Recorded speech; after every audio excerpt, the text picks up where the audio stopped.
Hey guys, it's TyTy Customs and MOCs, and today I'm proud to present my custom LEGO minifigure showcase for Avengers Infinity War. And to celebrate the release of this amazing #1 box office hit movie, I have 4 minifigures: Iron Man, Thanos himself with the Infinity Gauntlet, Captain America, and Black Panther. And this movie is just crushing the box office. Tons of great reviews. I've already seen it, but I'm not going to get into spoilers here because I know a lot of people probably still haven't seen the movie, and I don't want to spoil it for anyone because it is such a great movie that I don't want to ruin the experience, and I'm so glad I wasn't spoiled for it. But yeah, I have 4 minifigures. I probably could have had more, but those will come in later showcases. So yeah, on that note, let's get into the showcase. So continuing with our tradition of starting with the easiest minifigure first, we have Captain America, Steve Rogers, Nomad, whatever you want to call him. I'm just going to call him Captain America because I'm kind of used to it. So this figure, like I said, was pretty simple. He didn't have a lot of detailing going on his arms or his legs, and the torso was really where the most work went into. And yet still, I used LEGO's official printed torso for not their newer one, just the generic Captain America one that they've been using since Age of Ultron. And I think it works pretty well. It has a lot of the detail that his suit does have in the movie, and it's the same suit, so yeah, that's pretty good. And so you can see right here I painted out the star in dark blue, and you can't really see it that well. It's a little bit more visible in the movie, but I don't really care. And then his straps on it for his shield on his back here, these are all made out of E-tape, and they do wrap around all 4 sides of the minifigure. So you can see these are just painted right here. And yeah, so you can just get a 360 of that. And then the belt was also fully redone, like the straps, and it was E-tape on the sides, but it's just paint on the front and back. And then these 2 pouches, and then these 2 sets of pouches on the back as well, they were all sculpted by me. And then this belt buckle right here was made 2 layers of E-tape, and this like stomach area was heavily weathered in black. The whole thing was weathered in black, but you can see when I was weathering it, it kind of like some of the printing rubbed off, so it looks a little pinkish in there, but I don't really want to try and fix it because it'd probably just make it worse. And then the back's kind of ugly looking with this thing, but right here, but I think it works, his little shield holster thing. And then that's made out E-tape as well. And then the face was the original Captain America unmasked face from the Civil War set.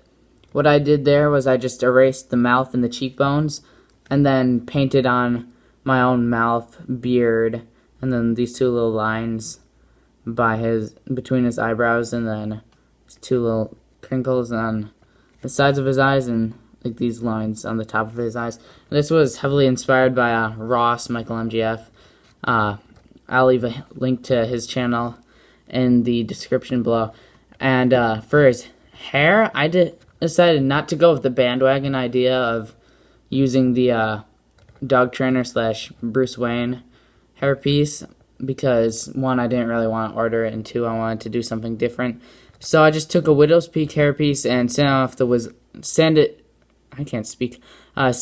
Widow's Peak on the front, and then sculpted all this extra hair, and I think it works pretty well, and it's a bit longer in the back as well. And then for the legs, they're probably the simplest part of the figure, besides the arms, which are also pretty simple. They just have these blue highlights over here, which I really like. But the legs were pretty simple. They were just painted these red designs, painted the black boots going all the way around. You can see there's some detailing on the waist, going through like the waist piece all the way over here.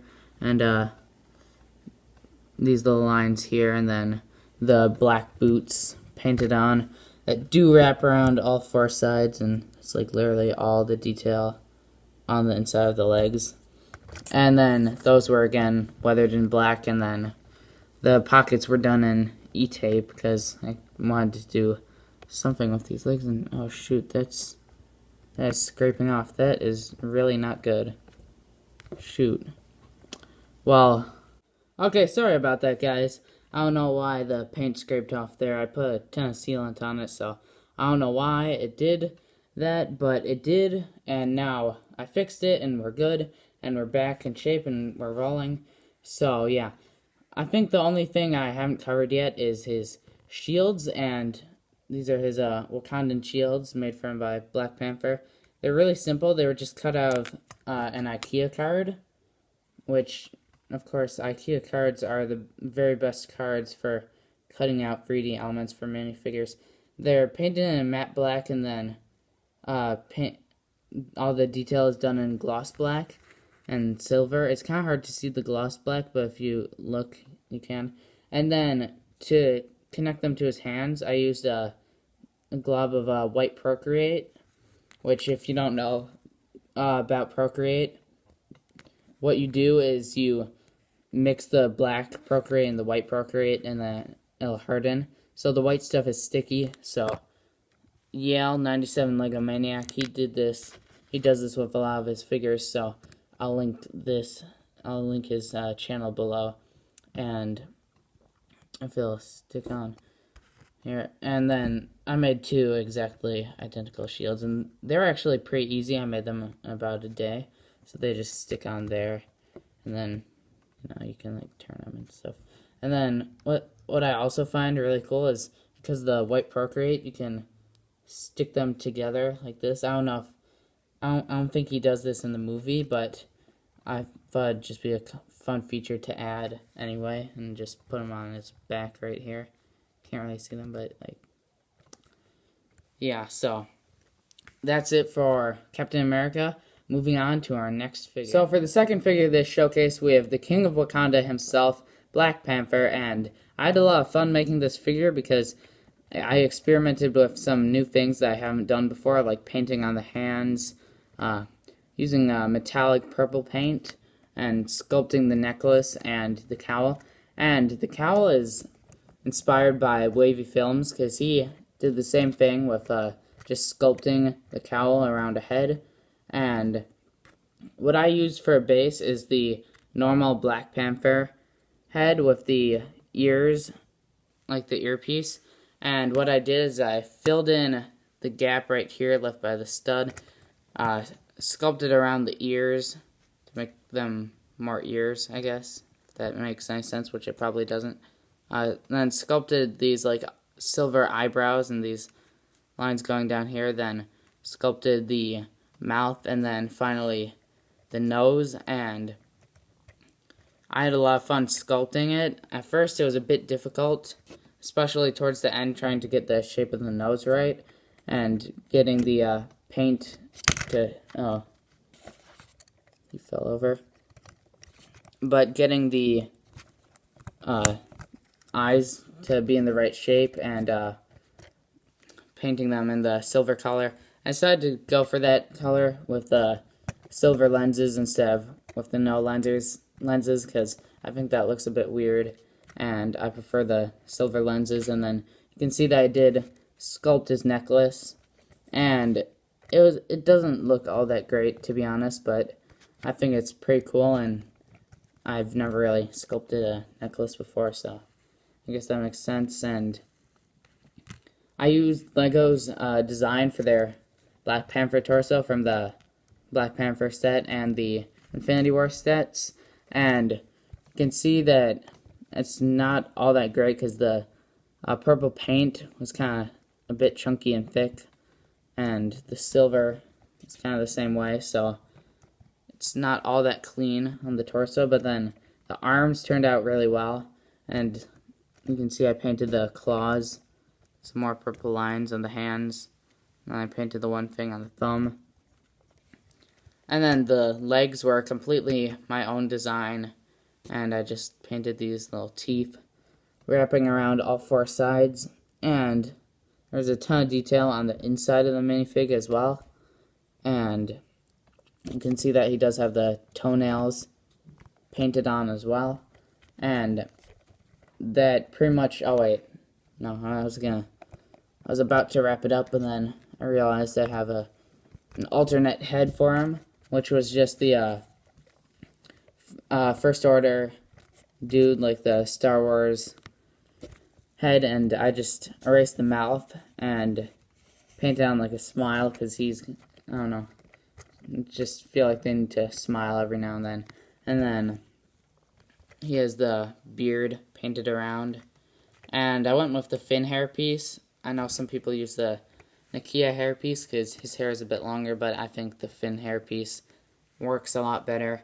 And yeah, I'm pretty proud of T'Challa here, and yeah, we'll move on to the next figure. So for our third minifigure in this showcase, we have Iron Man. And of course, he is sporting the Mark 50 armor that he does wear in this movie.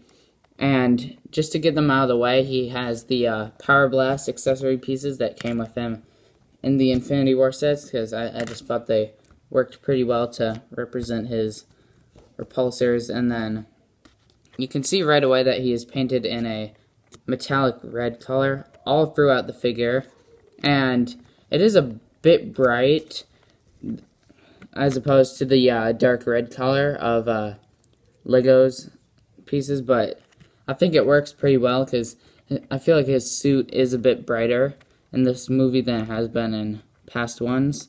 And I don't know, that's just my opinion, but so to get it out of the way, the face mask is the face mask that they gave us in the Infinity War sets. You can see these little details up here are, I don't think they're accurate, but I didn't want to erase them because then I would have to repaint the gold, and that probably would not turn out well.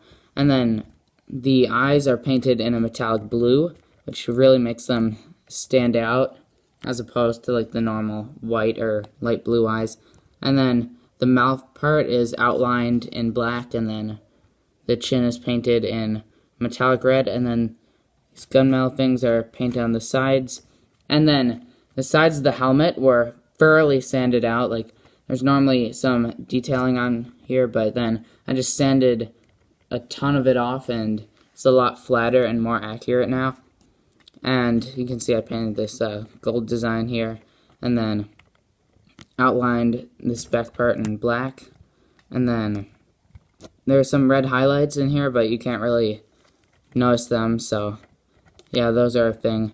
And then the torso, I was originally going to use a armored Batman torso piece for like the torso armor, but then I realized that it's way too thick and it required a ton of sanding to even get close to accurate. So what I did is I just sculpted the chest right here, and then I sculpted the shoulder pads, and then I added some red highlights on the middle of the torso and going down here. And you can see that I copied a lot of Lego's design for the like stomach area of the torso, and then I just added like one more line going through because I think that's a bit more accurate.